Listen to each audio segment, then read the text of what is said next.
été pendant des années très fortement engagé dans des mouvements squats, d'occupation, de contre-culture dans une petite ville de province de l'Est de la France qui s'appelle Dijon. On a fondé un gros lieu autogéré qui s'appelait l'espace autogéré des Tanneries, qui était un lieu de concert, d'organisation politique. C'est une ville sur laquelle aussi progressivement on a occupé des jardins, des terres maraîchères qui étaient menacées d'expulsion et où s'est fondé un quartier libre. Et voilà, j'ai eu divers types d'engagements, mais ceux pour lesquels je suis venu pour ces rencontres, c'est mon engagement dans la ZAD de Notre-Dame-des-Landes, où j'habite, qui est un endroit de bocage, où il devait y avoir un aéroport, et où cet aéroport n'aura pas lieu, puisqu'on a mis en échec le gouvernement et Vinci à ce sujet. Et j'ai aussi parlé d'un mouvement plus récent, d'un mouvement national d'occupation de terres, de blocage d'industrie, d'un mouvement qui se base sur la question du foncier, des terres, de leur artificialisation et de leur accaparement. Et ça, c'est un mouvement d'action qui s'appelle les soulèvements de la terre, et dans lequel on est impliqué depuis la ZAD, mais en fait c'est un mouvement qui regroupe, c'est une coalition au niveau national qui va regrouper des fermes, des paysans, des jeunes qui marchent dans la rue depuis des années sur les questions climatiques, des ZAD, des habitants de territoires en lutte, des collectifs autonomes. Et voilà, je viens aussi parler un peu de ce mouvement-là.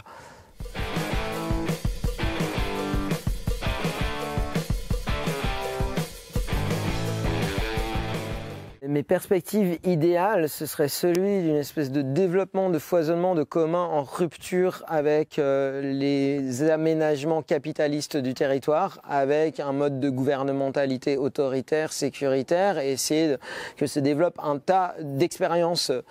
communale, territoriale, absolument en porte-à-faux avec ce modèle-là, et qu'on arrive à avoir un rapport de force, une montée en gradation des mouvements sociaux, des mouvements écologiques qui soit suffisamment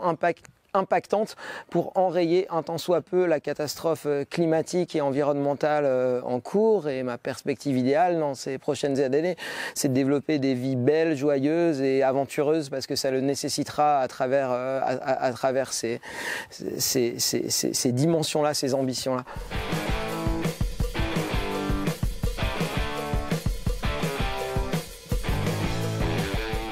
Notre difficulté principale quand on regarde le monde, c'est que c'est bien beau d'avoir sauvé 2000 hectares de bocage qui sont précieux, riches, ça a marqué quelque chose dans l'histoire des luttes et on est satisfait de ça. Là, on est absolument insatisfait, c'est que ces 2000 hectares, c'est absolument dérisoire par rapport aux milliers d'hectares qui sont détruits, brûlés chaque jour par l'artificialisation des sols, par l'accaparement agro-industriel. Donc notre difficulté principale, c'est comment dans ces prochaines années on conçoit un changement d'échelle majeur dans les mouvements sociaux qui fait qu'on trouve des moyens, des leviers de propagation des luttes, de diffusion qui soient bien supérieurs au vu de l'urgence à ce qu'on a pu produire jusque-là. C'est en partie les questions qu'on se pose, les enjeux qu'on essaye de se donner à travers les soulèvements de la terre. Du coup, c'est un mouvement qu'on a pu initier en partie depuis la ZAD de Notre-Dame-des-Landes. À un moment donné de notre histoire, on n'était plus menacé comme on l'a été pendant des années,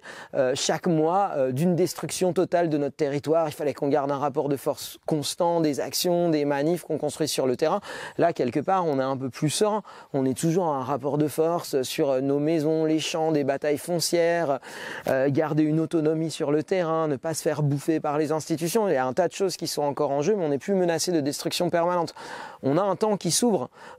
pour se dire comment on peut aussi, toute l'énergie qu'on nous a apportée pendant des années, toute l'expérience aussi qu'on a acquis, les réseaux, etc., comment on peut participer nous-mêmes à le redéployer à un niveau national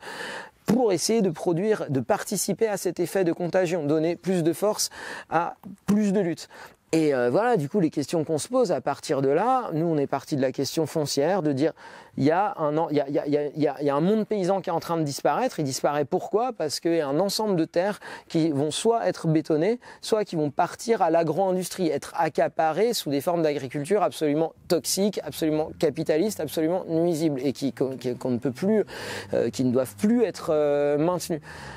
À partir de là, une de nos difficultés, c'est de trouver à la fois des endroits où il y a des luttes locales qui, à un moment, ont essayé, vous voyez, de plein de manières, par des recours légaux, des manifs, des moyens d'action classiques, de se battre pour préserver des champs, un territoire, pour empêcher la construction de méga-bassines qui vont poursuivre l'irrigation intensive agro-industrielle du maïs. Et c'est un moment d'essayer de déterminer, de faire des rencontres avec des collectifs qui viennent voir cette coalition nationale et qui disent, nous, localement, on a donné tout ce qu'on a pu. si à un moment on n'a pas une énergie nationale qui arrive avec plus de monde, plus de moyens, plus d'élan, plus d'audace peut-être et d'autres moyens d'action, on va pas y arriver. Si à un moment là, on va pas bloquer directement le chantier, si à un moment on va pas occuper les terres, ça va pas être possible d'aller plus loin pour nous localement. Donc voilà, c'est à la fois une de nos difficultés et un de nos leviers, c'est de repérer ces endroits-là, des collectifs locaux qui sont à des moments un peu charnières de la lutte, qui sont en difficulté, et d'essayer de penser avec eux comment, avec une énergie supplémentaire, avec des réseaux qui arrivent d'un peu partout, à un moment donné, il peut y avoir un point de basculement, un truc qui va changer la perspective de la lutte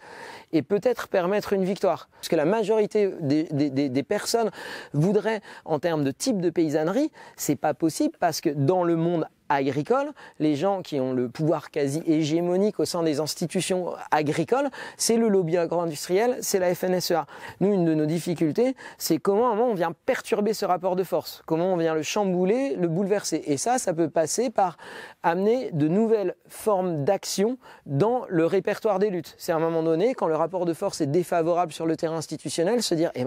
si en fait les institutions elles-mêmes ne respectent pas la priorité qu'elles devraient donner et qu'elles prétendent donner à l'installation de jeunes paysans, à une agriculture qui soit respectueuse du vivant, eh bien on va le faire nous-mêmes par des formes d'action directe, d'occupation de terres. Là on voit en Vendée en ce moment, on est très engagé sur cette lutte-là, à côté de Niort, dans le Marais Poitevin, il y a des méga bassines qui se construisent au profit d'une petite minorité de gros irrigants agro-intensifs. Et on voit qu'à un moment donné, ces bassines se construisent et que les collectifs locaux sont relativement impuissants. Nous, ce qu'on essaye de penser, avec les collectifs locaux, mais aussi avec des organisations nationales, la Confédération paysanne, avec tout un tas de groupes qui se sentent concernés et qui savent aussi que si ces bassines se construisent dans le Marais Poitevin, demain, il s'en construira partout en France. Du coup, notre difficulté, mais aussi notre besoin, notre envie, notre ambition, c'est d'arrêter ces chantiers à temps. Et à ce moment-là, ça veut dire aussi que des milliers de personnes se mettent hors de la légalité et doivent l'assumer ensemble et font le risque d'une répression.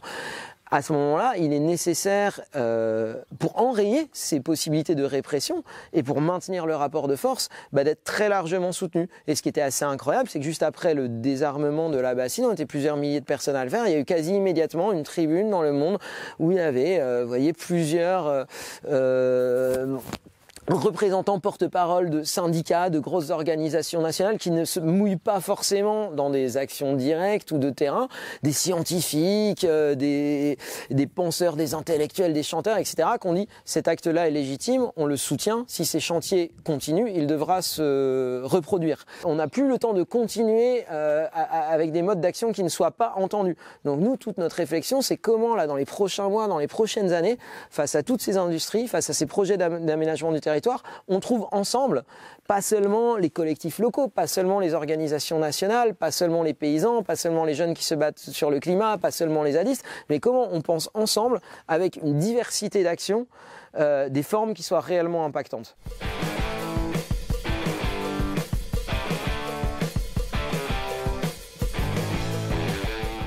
L'histoire de la ZAD de Notre-Dame-des-Landes et pourquoi on est arrivé à mettre en défaite le projet d'aéroport, c'est vraiment lié à une articulation entre plein d'échelles et plein de formes d'action. C'est ce qu'on a appelé un peu au fil de l'histoire du mouvement la composition. En fait, ce mouvement, il était né d'abord de paysans qui étaient localement impactés, qui risquaient de disparaître si l'aéroport se faisait. Ensuite, ça a agrégé les gens des bourgs alentours qui voulaient pas l'aéroport, des formes citoyennes.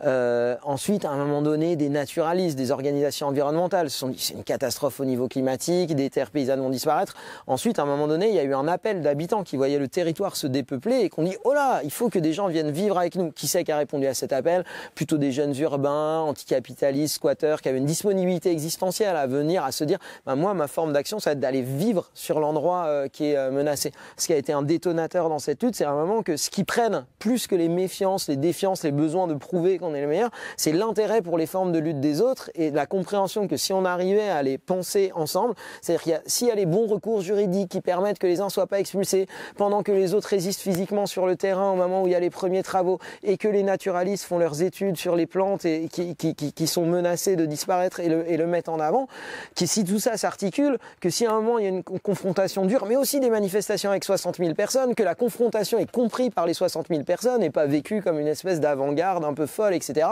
qu'à un moment il y a un truc où l'État c'est plus comment prendre l'affaire. Et il ne sait plus par quel bout, finalement, neutraliser cette lutte. C'est un peu l'articulation de ces différents modes d'action, de ces différentes échelles et de ces différents acteurs qui a fait qu'à un moment donné, on devenait inattaquable, qu'à un moment donné, le pouvoir en face ne savait plus comment, en fait, faire avec nous et qu'à un moment, il a dû abandonner le projet d'aéroport.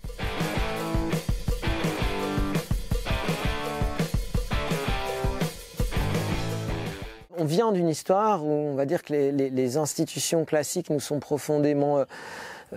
antagonistes. On est en lutte face à un État qui soutient, quasi tous les partis politiques majeurs soutiennent un projet d'aéroport. Dans l'exemple de la ZAD, nos formes d'action, le répertoire duquel je viens sont illégales. On occupe sans droit ni titre. On a plutôt dans l'idée que la manière très centralisée, autoritaire, verticale dont fonctionnent les institutions, mais aussi leur lien avec des lobbies capitalistes, industriels et le niveau de connivence que ces institutions et ces pouvoirs financiers entretiennent est tout à fait dommageable, toxique et qu'il faut profondément le remettre en cause. Au moment où l'État a abandonné le projet d'aéroport, son idée c'était de se dire bon, à un moment donné j'abandonne le projet d'aéroport mais je vais essayer de faire disparaître cette zone qui justement s'autonomise des institutions. Et du coup on a vécu une attaque extrêmement brutale. Le choix que beaucoup ont fait, ça a été à un moment donné